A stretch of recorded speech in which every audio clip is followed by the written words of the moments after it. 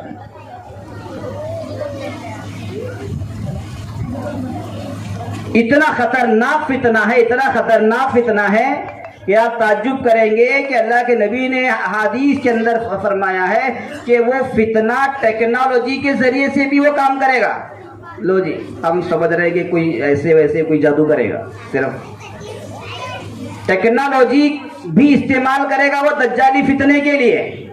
آج ہم جتنی چیزیں دنیا میں دیکھ رہے ہیں ٹیکنالوجی ٹیکنالوجی ٹیکنالوجی, ہم روزانہ ذکر کر رہے ہیں ٹیکنالوجی کا, حالانکہ دجال بھی اسی کا استعمال کرے گا, اسی کو یوز کرے گا. حدیث شریف پہ ہیں دجال کی جو جنت ہوگی وہی دوزخ ہوگی, جو دجال کی دوزخ ہوگی وہ جنت ہوگی. یعنی وہ جنت کو دوزخ بنا کر کے پیش کرے گا اور دوزخ کو جنت بنا کر کے پیش کرے گا. اتنی ہائی ٹیکنالوجی اس کے پاس ہوگی. ابھی دیکھ رہے ہیں نا آپ, فوٹو ایڈٹ کر رہے ہیں نا, فوٹو ایڈٹ ہو رہے ہیں کہ نہیں. جہاں باغیچہ نہیں ہے وہاں باغیچہ لگا دیں گے, پتہ بھی نہیں چلتا کہ بھائی کتنا شاندار باغیچہ ہے. حالانکہ باغیچہ نہیں ہے وہاں, لیکن فوٹو میں آ گیا. تو دجال بھی اسی انداز سے پیش کرے گا, یہاں تک کہ ہمارے ماں باپ کو بھی وہ زندہ کرے گا. لو جی, اس کے پاس جادو بھی ہوگا, ٹیکنالوجی بھی ہوگی. اگر ہمیں دجال کے بارے میں علم نہیں ہوگا تو ہم ایمان سے نکل جائیں گے. اس لیے اپنے بچوں کو دجال کے بارے میں بھی بتانا ہے کہ دجال آئے گا, یہ کارنامے دکھائے گا, تو وہ اپنے ہمارے ماں باپ کو زندہ کرے گا جو قبروں میں ہیں, ان کو ہماری قبروں سے اٹھائے گا, زندہ کرے گا ان کو. دجال کو اللہ اتنی طاقت بھی دیں گے. حدیث شریف میں آتا ہے دجال اتنا طاقتور ہوگا, اتنا طاقتور ہوگا کہ دنیا کا پورا کھانے کا سسٹم دجال کے قبضے میں ہوگا. لو جی, کھانے کا سسٹم, انسان بغیر کھائے کتنے دن رہ سکتا ہے, کتنے دن رہ سکتا ہے بغیر کھائے. تو دجال کیا کرے گا, کھانے کا جتنا بھی سسٹم ہے, اسٹوریج ہے, اپنے قبضے میں کر لے گا. اور اسی طرح حدیث شریف میں ہے کہ جتنا پانی دنیا میں ہے دجال اس کو بھی اپنے قبضے میں کر لے گا. کھانا اور پانی سے انسان زندہ ہے, وہی دجال کے قبضے میں چلے گئے, تو اب انسان کتنے دن زندہ رہے گا بھائی.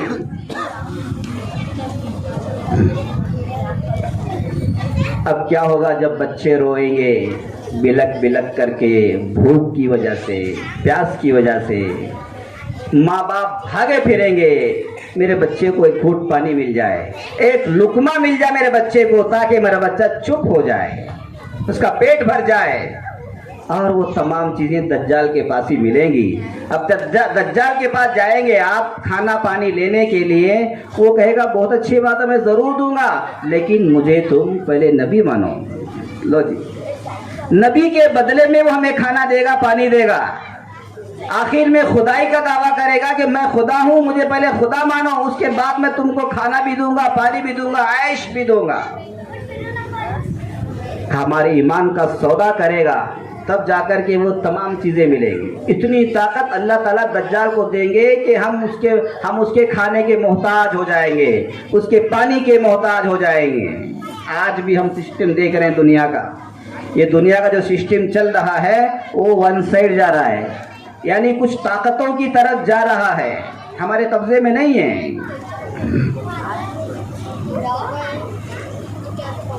حدیث شریف میں ہے دجال ہاتھ سے بادلوں کو پکڑے گا, اللہ اتنی طاقت دیں گے. وہ گدھے پر سواری کرے گا, پوری دنیا کا چکر لگائے گا. اس کے گدھے کے اتنے بڑے کان ہوں گے, اتنے بڑے کان ہوں گے, اتنے بڑے کان ہوں گے کہ اس کے کان کے سائے میں 40 لوگ سو سکتے ہیں. اتنا بڑا اس کا گدھا ہوگا, اتنا بڑا اس کے گدھے کا کان ہوگا, اس کے کان کے سائے میں 40 لوگ آرام کر سکیں گے. جس کے گدھے کا کان 40 لوگ سو سکتے ہوں, گدھا کتنا بڑا ہوگا. ضروری نہیں وہ یہ دکھنے والا ہی گدھا ہو سکتا ہے ٹیکنالوجی کے ذریعے سے ہوائی جہاز بھی ہو, اس لیے کہ پوری دنیا میں گھومے گا, ہو سکتا ہے. لیکن حدیث شریف میں گدھے کا لفظ آیا ہے, اور وہ ایسا ہاتھ کر کے بادلوں سے پانی برسائے گا. اتنی طاقت اس کو ہوگی، اور پانی وہی برسائے گا جو اس کو خدا مانے گا، نبی مانے گا، اسی کے کھیت میں پانی برسائے گا۔ جو اس کو خدا اور نبی نہیں مانے گا وہاں پانی بھی نہیں برسائے گا، اس کے کھیت بھی سوکھ جائے گا۔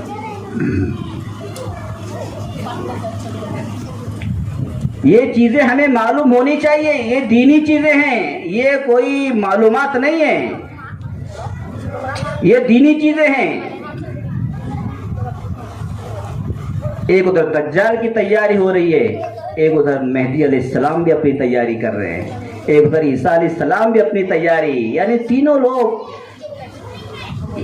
کرسچن جو لوگ ہیں وہ عیسیٰ علیہ السلام کے انتظار میں ہیں، یہودی جو لوگ ہیں وہ دجال کے انتظار میں ہیں، اور مسلمان مہدی علیہ السلام کے انتظار میں۔ یہ بڑا معرکہ ہونے والا ہے، ایک بڑا مقابلہ ہونے والا ہے۔ بڑی لمبی بحث ہے، لمبی چیز ہے، وہ ادھر نہیں جانا ہے۔ بہرحال یہ بتا رہا ہوں کہ یہ ہمارے عقائد میں سے ہے کہ قیامت کی نشانیاں، قیامت کے بارے میں بتایا جائے بچوں کو۔ یہ فتنے اٹھیں گے، ہمارے نوجوان بچے اور بچیاں مرتد ہو رہی ہیں۔ ہمارے پاس سب سے بڑا جو سرمایہ ہے وہ ایمان ہے۔ اگر ایمان کے ساتھ ہم دنیا سے رخصت ہو گئے تو ہم کامیاب ہیں، اور اگر ایمان کے بغیر ہم رخصت ہو رہے ہیں، کتنا بھی بڑا وہ دنیا کا بادشاہ ہو جائے، ناکام دنیا سے رخصت ہو رہا ہے۔ تو اللہ نے ہمیں آخری نبی دیا ہے، آخری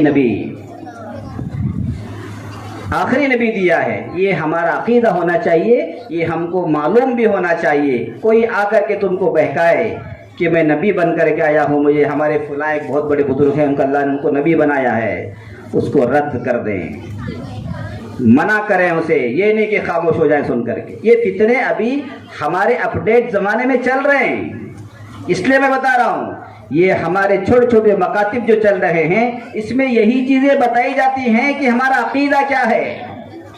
جب ہمیں پتہ چل گیا کہ ہمارے نبی آخری نبی ہیں، پھر ہم اس کو نبی نہیں مان سکتے، اس لیے کہ اللہ نے ہمارے نبی کو آخری نبی بنایا ہے، ان کے بعد کسی کو نبی نہیں بنائیں گے۔ اللہ کے نبی نے فرمایا اگر میرے بعد کوئی نبی ہوتا تو وہ عمر ہوتے۔ لو جی، بات ہی ختم ہے۔ عمر تو دنیا میں نہیں ہے، رخصت ہو گئے ہیں، دنیا سے رخصت ہو گئے ہیں، جنہوں نے پوری دنیا پر حکومت کی، جنہیں شیطان بھی ڈر جاتا تھا، جن کو دیکھ کر کے راستے سے شیطان ہٹ جایا کرتا تھا۔ قیصر و کسریٰ کی طاقتیں ان کے قدموں میں آ کر کے گر گئی تھی۔ گاندھی جی نے سن 47 میں کہا تھا اگر تم نے بہت محنتوں کے بعد، جد و جہد کے بعد، قربانیوں کے بعد دیش کو آزاد کیا ہے، لیکن تم دیش چلاؤ گے تو کیسے چلاؤ گے؟ کوئی جیت لینا بڑی بات نہیں ہے، اب اس کو نبھانا بڑی بات ہے۔ ایک شخص کو بادشاہ نے ہاتھی دے دی، لو یہ گفٹ ہے تمہیں میری طرف سے۔ بادشاہ اپنے حساب سے دے دیا اس نے۔ وہ لینے والا کہنے لگا حضرت میں اس لائق نہیں ہوں کہ مجھے آپ ہاتھی گفٹ میں دے رہے ہیں، نہیں، آپ نے اپنی شان کے مطابق مجھے دے تو دیا ہے، لیکن اسے چارہ کون ڈالے گا؟ میرے بس کی بات نہیں، آپ اپنا ہدیہ رکھیں، مجھے ضرورت نہیں تمہارے ہاتھی کی، اسے چارہ کون ڈالے گا روزانہ؟ میں تو غریب انسان ہوں۔ تو اسی طرح سے ہم نے دیش تو فتح کر لیا، انگریزوں سے جیت تو لیا ہے، اس کو چلائیں گے کیسے؟ اس کو نبھائیں گے کیسے؟ وہ ہے اصل کمال۔ اس وقت سن 47 میں گاندھی جی نے کہا تھا اگر تمہیں دیش کو چلانا ہے ابو بکر اور عمر رضی اللہ عنہما کے طریقے پر چلانا ہے تب دیش چل سکتا ہے، یہ وہ عمر ہیں۔ 1400 سال کے بعد ان کی گواہی دی جا رہی ہے۔ گاندھی بڑا شانہ آدمی تھا، بڑا چالاک بھی تھا، بڑا شانہ بھی تھا۔ وہ تمام مذاہب کا مطالعہ کرتا تھا، وہ پڑھتا تھا۔ تو حضرت عمر، اللہ کے بھی فرمانا ہے کہ میرے بعد کوئی نبی ہوتا وہ عمر ہوتے۔ اب جب عمر دنیا سے رخصت ہو گئے، اب دوسرا نبی آنے کا مطلب ہی نہیں ہے۔ اس لیے یہ عقیدہ مضبوط کر لیں، ہمارے نبی آخری نبی ہیں۔ ہماری قرآن، ہمارا جو کتاب ہے قرآن ہے وہ آخری کتاب ہے. اسلام جو ہے وہ آخری اسلام ہے، اس کے بعد کوئی مذہب نہیں ہے. کہ جتنے مذاہب تھے وہ اپڈیٹ یعنی آؤٹ آف ڈیٹ تھے، وہ ختم ہو گئے. جب اسلام آ گیا، جب اللہ کی نبی کی نبوت آ گئی دنیا کے اندر، اب کسی کی نبوت نہیں چلے گی، اب کسی کی رسالت نہیں چلے گی، اب کسی کی کوئی کتاب نہیں چلے گی. اب صرف چلے گی تو وہ قرآن کریم کے احکام چلیں گے، اللہ کی نبی کی رسالت چلے گی، اللہ کی نبی کی نبوت چلے گی. اب کسی کی نبوت نہیں چلنے والی. یہ ہمارا عقیدہ ہونا چاہیے. بعض لوگ مہدی علیہ السلام کا دعویٰ کرتے ہیں، میں مہدی بن کر کے آیا ہوں، میں مہدی بن کر کے آیا ہوں. یہ بھی یاد رکھیں اللہ کے نبی نے بھی مہدی کی تمام نشانیاں بتا دی ہیں. اپنے بچوں کو بتائیں، نام تک بتایا. مہدی علیہ السلام جو ہوں گے وہ میرے نام پر ہوں گے، ان کا نام بھی محمد ہوگا، ان کے والد کا نام بھی عبداللہ ہوگا، وہ مہدی ہوں گے. آج کل تو الگ الگ نام کی مہدی دنیا میں آ رہے ہیں اور لوگ ان کو مان رہے ہیں. عجیب بات ہے. اور مہدی علیہ السلام جب تشریف لائیں گے دنیا میں، اپنے ہاتھوں سے بھر بھر کے مسلمانوں کو مال غنیمت دیں گے. اور یہ جو آج کل کے مہدی آئے ہوئے ہیں، یہ ہمارا مال بھر بھر کے لے رہے ہیں، دے رہے نہیں ہیں، پھر بھی لوگ ان کو مان رہے مہدی. عجیب بات ہے. اللہ کے نبی نے 1400 سال پہلے بتا دیا ہے. جن کو پتہ نہیں ہے وہ ان کے جال میں پھنس رہے ہیں. اس لیے میرے دوستو یہ چیزیں بتانے کی ضرورت ہے، ورنہ ہماری یہ جو نسل ہے، یہ ہمارا مستقبل جو فیوچر ہے، یہ خطرے میں پڑ گیا ہے. ان کو عقیدے بتاؤ، عقیدے مضبوط کرو. یہ عقیدے مضبوط کرنے کے لیے مکاتب میں بھیجا جاتا ہے. یہاں کے اساتذہ وہ چیزیں بتاتے ہیں کہ قیامت کی نشانیاں کیا ہیں، مہدی علیہ السلام کیا چیز ہیں، اللہ کے نبی کیا چیز ہے، قرآن کیا چیز ہے. اگر ہمارا عقیدہ مضبوط ہے تو ہم مومن ہیں. اگر ہمارا عقیدہ ڈلمل ہے، تذبذب کا شکار ہے، پھر ہم ایمان والے نہیں ہیں، نہ معلوم ہمارا ٹھکانہ کہاں. اس لیے میرے دوستو میں ان کو مبارکباد دینا چاہتا ہوں. بات لمبی نہیں کرنی ہے مجھے، وقت بھی کافی ہو گیا ہے. ہماری مائیں بہنیں بہت دیر سے بیٹھی ہوئی ہیں. تو ماشاءاللہ ہمارے اس مکتب کے اندر یہ بہت چیزیں یعنی عقائد کی لین سے، قرآن کی لین سے محنتیں ہو رہی ہیں. یہاں کی کمیٹی والوں نے جو ایک بہترین ایک ماحول بنا کر کے دیا ہے، میں ان کو خوب مبارکباد دیتا ہوں. اللہ کرے اس مکتب کے ذریعے سے. اور ماشاءاللہ یہاں میں نے چند بچوں کو دیکھا جو حفظ بھی کر رہے ہیں. بڑی خوشی کی بات ہے. مکتب کے اندر بچوں کا حفظ کرنا بہت بڑی سعادت کی چیز ہے. اور ان کے استاد حافظ توفیق صاحب کی محنت ہے، اور ہمارے صدر حافظ ہمارے اسماعیل بھائی گوکاک، اسی طرح سے ہمارے جتنی بھی کمیٹی والے ہیں، اسے ٹیپو سلطان ٹیپو نگر والوں کی، وہ بھی داد دینے کے لائق ہیں. اللہ ان کو بہترین بدلہ عطا فرمائے، دونوں جہاں میں بدلہ عطا فرمائے. مزید ان کو اسی طرح کے پروگرام کرنے کے، اسی طرح کے دینی اجلاس اور دینی مجالس قائم کرنے کی توفیق نصیب فرمائے. وآخر دعوانا الحمدللہ رب العالمین.